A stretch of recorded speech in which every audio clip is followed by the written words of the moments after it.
আসসালামু আলাইকুম। আমি Mohammad Shifat. Math diploma math সলিউশনে আপনাদেরকে সকলকে স্বাগতম। আজকে আলোচ্য বিষয় ম্যাথমেটিক্স 2 সেকেন্ড সেমিস্টার।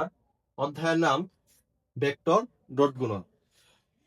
এই অধ্যায়ে আমরা আলোচনা করব স্কেলার গুণ বা ডট গুণ। দ্বিতীয়ত করব হলো ভেক্টরের মান নির্ণয়, মধ্যবর্তী কোণ নির্ণয়, দুইটি ভেক্টর লম্ব হওয়া সত্ত্বেও একটি ভেক্টর অপর একটি ভেক্টরের লম্ব অভিক্ষেপ। তাহলে শুরু করা যাক। স্কেলার গুণ,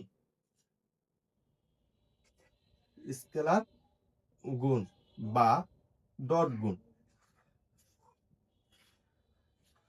ধরি একটি ভেক্টর দেওয়া আছে আমাদের এ।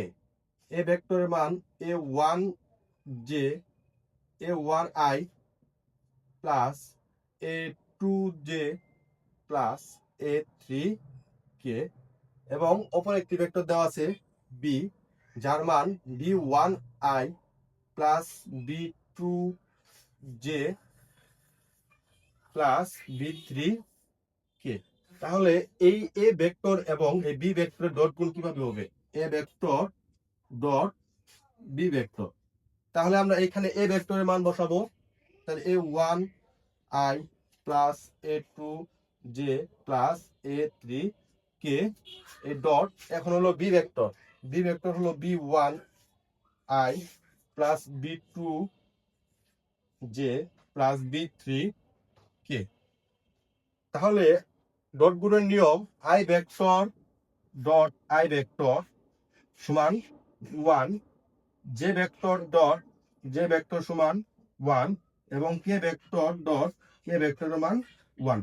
তার মানে হলো এই I vector dot I vector একক ভেক্টরগুলো যদি গুণ করা হয় তাহলে তার মান হবে 1, i dot i 1, j dot j 1, k dot k 1। তাহলে এই ভেক্টরের প্রথম উপাদান আই এর সহগ এবং এই ভেক্টরের আই এর সহগ দুটো গুণ করতে হবে। তাহলে a1 b1 R I dot গুণ করলে হয় 1, এই জন্য 1 লিখতে হবে না। প্লাস এই ভেক্টরের দ্বিতীয় উপাদান a2, এই ভেক্টরের দ্বিতীয় উপাদান b2 যোগ a3 যোগ a3 ইন্টু b3। এটা হলো ভেক্টরের ডট গুণ। এখন আমরা একটা উদাহরণ সহকারে ভেক্টরের ডট গুণটি দেখি। এখন তোমাদের বইয়ে এক্সাম্পল নাম্বার 2 এই অঙ্কটা আমরা এখন সমাধান করব। এখানে বলা আছে যদি এ ভেক্টর সমান 3i plus 2j minus 3k এবং বি ভেক্টর মান দেওয়া আছে 2i minus j plus 2k হয়, তবে এ ও বি এর অধিক গুণ নির্ণয় করো। অধিক গুণ বলতে ভেক্টরের স্কেলার গুণ বা ডট গুণকে বোঝানো হয়। অধিক গুণ, ভেক্টর স্কেলার গুণ এবং ডট গুণ, এই তিনটি হলো একই বিষয়। তাহলে আমরা এই অঙ্কটি এখন সমাধান করি। তাহলে আমাদের কি কি ভেক্টর দেওয়া ছিল? এ ভেক্টর এবং বি ভেক্টর। তাহলে আমরা প্রথমে এই দুইটি ভেক্টর লিখে নিব। দেওয়া আছে এ ভেক্টর সমান 3i plus 2j minus 3k এবং বি ভেক্টর সমান দেওয়া ছিল 2i minus J plus 2k। তাহলে আমরা দেখেছি যে A vector dot B vector সমান লিখতে পারি এই ভেক্টরের মান এবং এই ভেক্টরের মান। তাহলে 3i plus 2j minus 3k dot এই বি ভেক্টর সমান যেটা দেওয়া ছিল সেটা লিখতে হবে। তাহলে 2i minus J plus 2k। তাহলে এইখানে আই এর সহগ, এইখানে আই এর সহগ দুইটি গুণ হবে। তাহলে এই আই এর সহগ ছিল 3 এবং এই আই এর সহগ ছিল 2। তাহলে 3 ইন্টু 2 প্লাস আর আই ইন্টু আই যোগ করলে হয় 1, 1 দিতে হয় না। এখানে ছিল জে এর সহগ 2, এখানে জে এর সহগ মাইনাস 1। তাহলে 2 ইন্টু মাইনাস 1 প্লাস এইখানে কে এর সহগ ছিল মাইনাস 3 এবং এইখানে কে এর সহগ ছিল 2।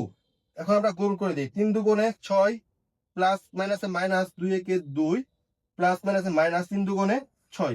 তাহলে এখানে প্লাস 6 এখানে মাইনাস 6 বাদ থাকে তো মাইনাস 2। এটাই হলো নির্ণয়ের অ্যান্সার।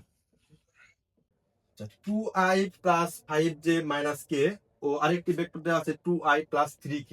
এখানে বলা আছে যে ভেক্টর দুইটির স্কেলার গুণ নির্ণয় করো। তাহলে এখানে আমরা ধরি এ ভেক্টর সমান উপরেরটা 2i plus 5j minus k এবং আরেকটি ভেক্টর ধরি বি ভেক্টর যার মান 2i প্লাস 2k।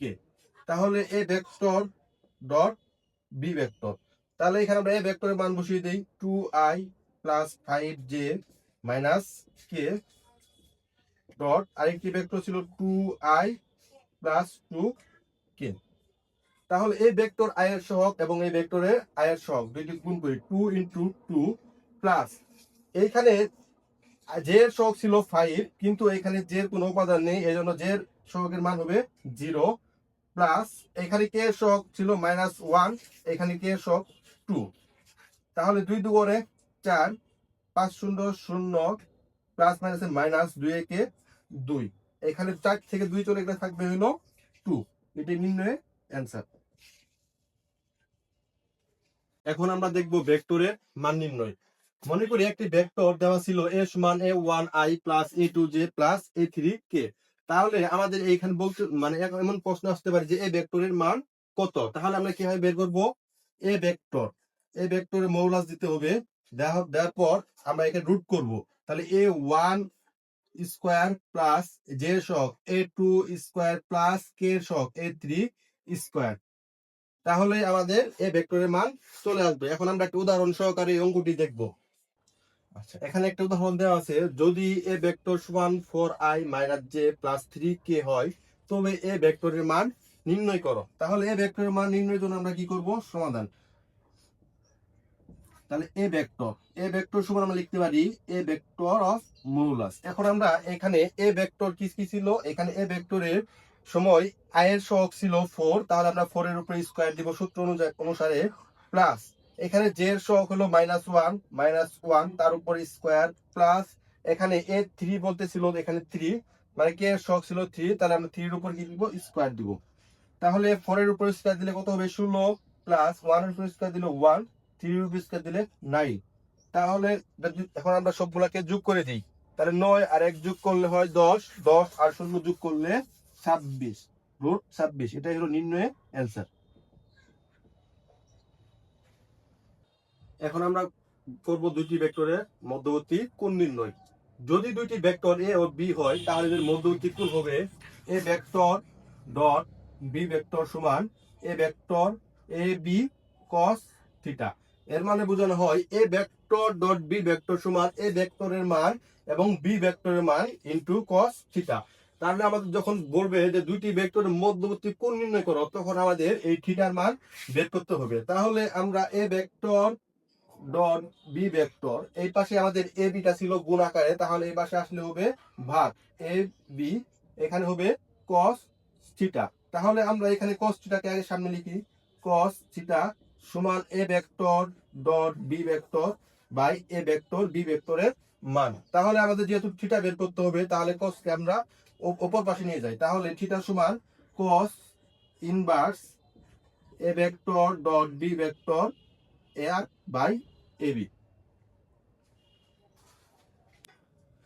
এখানে দেওয়া আছে দুইটি ভেক্টর এ এবং বি দেওয়া আছে এবং এদের বলছে যে এদের মধ্যবর্তী কোণ নির্ণয় করো। তাহলে আমরা এর দুটি ভেক্টর এ ও বি হলে এদের মধ্যবর্তী কোণ নির্ণয় সূত্র জানি যে A vector dot B vector সমান এ বি cos থিটা। তাহলে আমাদের সর্বপ্রথম কি করতে হবে? এ ভেক্টর এবং বি ভেক্টরের ডট গুণনের মানটা বের করতে হবে। তাহলে আমরা অঙ্কটি সমাধান করি। A vector dot B vector, তাহলে আমাদের প্রথমে এই দুইটির মান আগে বের করতে হবে। তাহলে এই ভেক্টরের মান ছিল i vector plus j minus 3k dot B vector ছিল 4i plus J plus 2k। আমরা ডট গুণ শিখেছি যে এই ভেক্টরের i এর সহগ এবং এখানে i এর সহগ দুটি গুণ করতে হবে।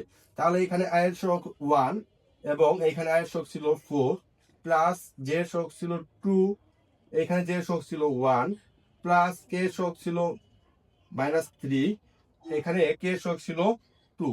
তাহলে গুণ করলে হয় 4 2 4 একে 4 প্লাস 2 একে 2 প্লাস মাইনাসে মাইনাস 3 দুগুণে 6। তাহলে 6 - 6 তাহলে হবে 0। আমরা জানি যে দুটি ভেক্টর যদি ডট গুণফল শূন্য হয় তাহলে ভেক্টর দুটি পরস্পর লম্ব। এখানে A vector dot B vector সমান 0, তাহলে ভেক্টর দুটি পরস্পর কি হবে? লম্ব হবে। এখানে ভেক্টরের মধ্যবর্তী কোণ হলো 0। সুতরাং